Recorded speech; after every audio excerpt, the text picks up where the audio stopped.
The galaxy had never cared much for Earth.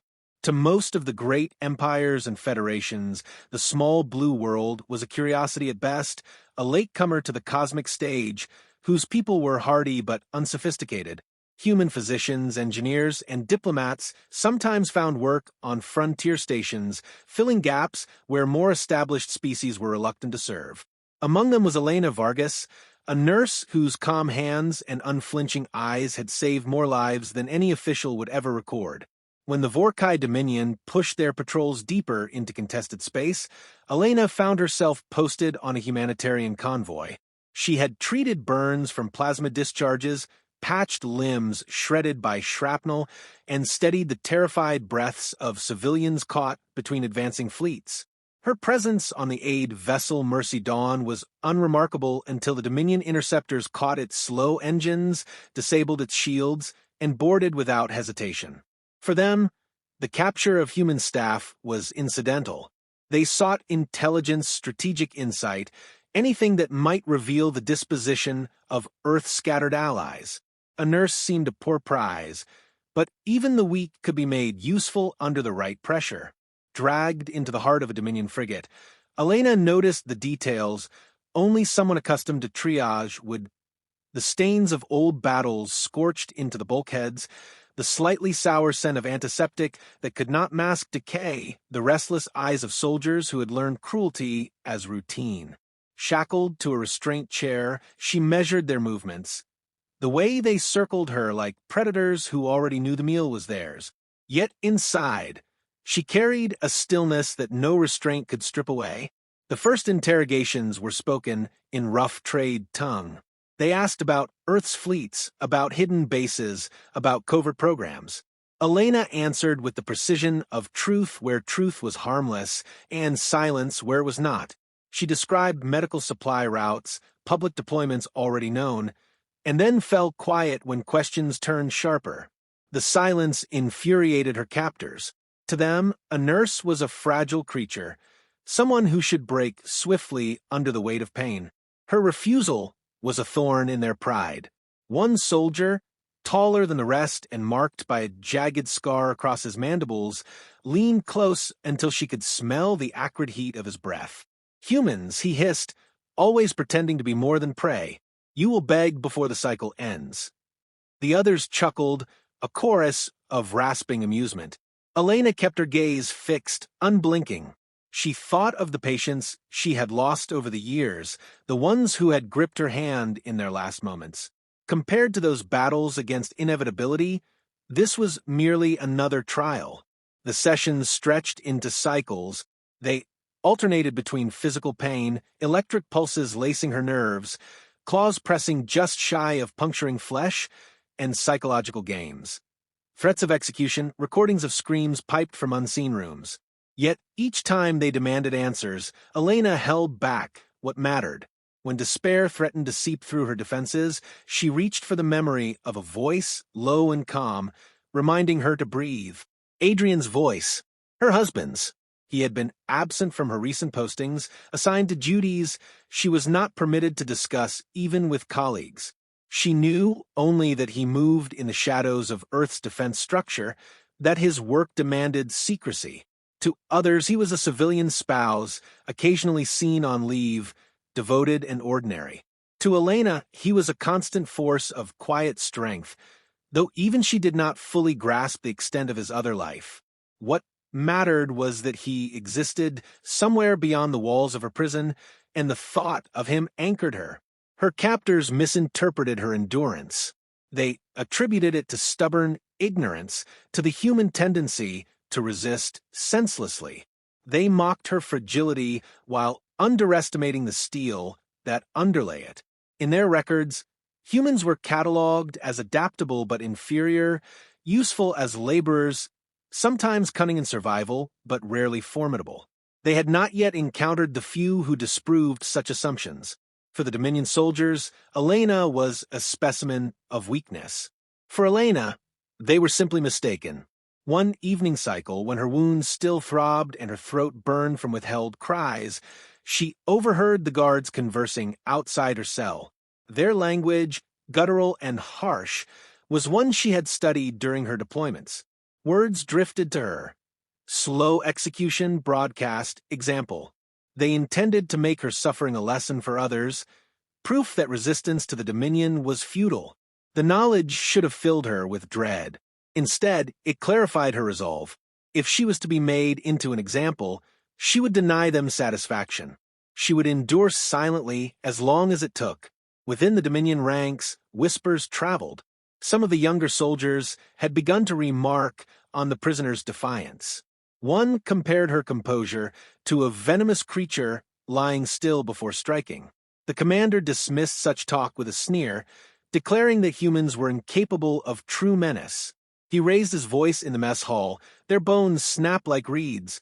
Their skin tears like thin cloth. We break them, and they squeal. The soldiers laughed, their mirth born of arrogance. Not one paused to consider the possibility that they had already erred. Far from the cell, on a barren station that monitored the front lines, different whispers circulated. Mercenaries and smugglers traded rumors of a phantom assassin, an earthborn specter who moved unseen through fortified corridors, who dismantled entire squads with a precision that defied belief. They spoke of the Shade of Earth, a figure whose existence was denied officially, but whose legend spread nonetheless. Some claimed he was a collective fiction, a myth invented to frighten enemies. Others swore they had glimpsed him, a shadow slipping away after the fall of comrades. Few knew his face, fewer still his name. Elena, bound and bruised, did not dwell on such rumors. She did not need to. She knew the man behind the stories, though never in those terms. To her, Adrian was no phantom, but the husband who had sat with her through nights of exhaustion, who had carried her laughter as carefully as her fears. What others called legend, she called love, and while she did not expect rescue, her training taught her the folly of such hopes. She could not erase the quiet certainty that Adrian would know, somehow, that she was in danger. The Dominion frigate's corridors echoed with the clang of armored boots and the occasional screech of intercom orders. Time blurred for Elena. Her body marked days by the rhythm of torment and the fleeting moments of solitude when she could breathe freely. In those silences, she closed her eyes and imagined the gardens on Earth where she and Adrian had walked, the simple sound of wind through leaves. Each memory was a weapon sharper than any blade, cutting through despair. Each one reminded her that her captor's power was temporary. The breaking point came not from pain but from a mistake. During one session, the interrogators displayed images pulled from intercepted transmissions, lists of personnel, fragments of coded reports. They demanded she identify what she knew. Elena recognized names, some belonging to people she had served beside. She kept her face blank, but inside a spark of fury ignited. Adrian Vargas had always lived in two worlds. To neighbors on Earth, he was the quiet husband of a nurse, a man who kept his garden neat and seldom raised his voice. To those who trafficked in violence across the galaxy's margins, he was something else entirely. They called him the Shade, though he never chose the name. It was a label born of fear, a shorthand for the sudden silence that followed his missions. He had long accepted that no one outside a narrow circle of commanders would ever connect Adrian Vargas with the phantom assassin whispered about in cantinas and war camps. That secrecy had been his shield, but now it was his weapon. When the Dominion seized the Mercy Dawn and its crew, Earth's intelligence branch sent reports to the Shade. He read the list of captured personnel with steady eyes until he reached her name. Elena. The letters seemed to sharpen under the dim light. For a moment, the professional mask wavered and something raw burned through. Not fear, not rage, but the relentless certainty that he would not allow her to vanish into enemy cruelty. Orders soon followed: observe, confirm, retaliate if feasible. But Adrian had no intention of merely observing. His path was already chosen. He traced her to a frigate orbiting a barren moon. Surveillance indicated moderate defenses, standard garrison numbers, no sign that the Dominion considered their prisoner valuable. That underestimation was their greatest mistake. Adrian prepared with meticulous care. He stripped his arsenal down to essentials: a compact rail blade, twin pulse pistols with silence capacitors, infiltration grenades that emitted more confusion than fire. Armor light and flexible, absorbed into the shadows like a second skin. Each item was a note in the symphony he had played countless times. Yet this mission was unlike any other. This was not a contract. This was personal. The frigate loomed ahead, a blunt dagger of metal silhouetted against the stars. Adrian maneuvered a stolen courier craft close enough to mask his approach within the Dominion's traffic patterns. When docking protocols challenged his presence, he fed them counterfeit codes, layered with digital ghosts that looped inspection signals. By the time an operator realized the irregularity, the Shade was already aboard. Silent boots touched the metal floor, and the hunt began. He moved like water through cracks, avoiding patrols with instinct honed by years of repetition. Every sense extended outward. He heard the low hum of engines, the scrape of claws against plating, the bored chatter of soldiers, unaware that death had already entered their domain. Adrian did not relish killing, but he never hesitated. When 2 guards blocked his advance, he cut the lights, shifted through the dark, and ended them before their lungs could form a warning. Their bodies slid to the floor, with a hush, shadows reclaimed by shadow. With each corridor conquered, the Dominion's confidence unraveled. Alarms never sounded. Systems that should have caught him flickered uselessly. He sabotaged comm relays, seeded false signatures, and left behind only fragments of fear. A patrol discovered one fallen comrade and raised a shout, but by then Adrian was already 3 levels deeper, silent as breath. Stories about the Shade had never captured the truth of him. He was not invincible nor supernatural. He was a man whose devotion to purpose stripped hesitation from his hands. And tonight, his purpose was Elena. Meanwhile, Elena endured her confinement with the same discipline that had carried her through every interrogation. Her body screamed with fatigue, yet her thoughts clung to the conviction that Adrian would come. She could not explain how she knew, only that a lifetime of shared trust allowed no other conclusion. When the guard rotation shifted, she noticed subtle tension in their movements. Their jokes were shorter, their eyes more restless. Something unseen pressed against the walls of the frigate, a creeping dread that even the thickest armor could not banish. She drew strength from it. Whatever was happening, it was moving closer. Adrian breached the detention block with precision. A single grenade hissed, releasing a fog that distorted vision and scrambled sensors. Soldiers stumbled, their targeting systems blind. Within that veil, he struck. Pulse bolts flashed once, twice, then silence. By the time the fog thinned, he was alone with the control console. Locks disengaged with obedient clicks. He opened the final cell and saw her. Elena was thinner, her skin mottled with bruises, but her eyes were clear.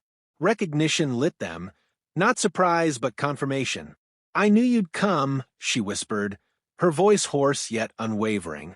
Adrian stepped forward, cradling her face with careful hands, his mask of the assassin breaking long enough to show the man beneath.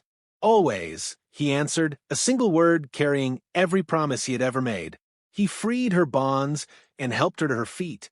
She wavered but straightened quickly, determination lending her strength. There was no time for reunion, only movement. He offered her a compact pistol, small, reliable. "Take it. Stay close." She accepted without hesitation. Her training was medical, not martial, but survival demanded adaptation. Together, they moved, not as rescuer and rescued, but as partners. The Dominion commander was already aware that something stalked his ship.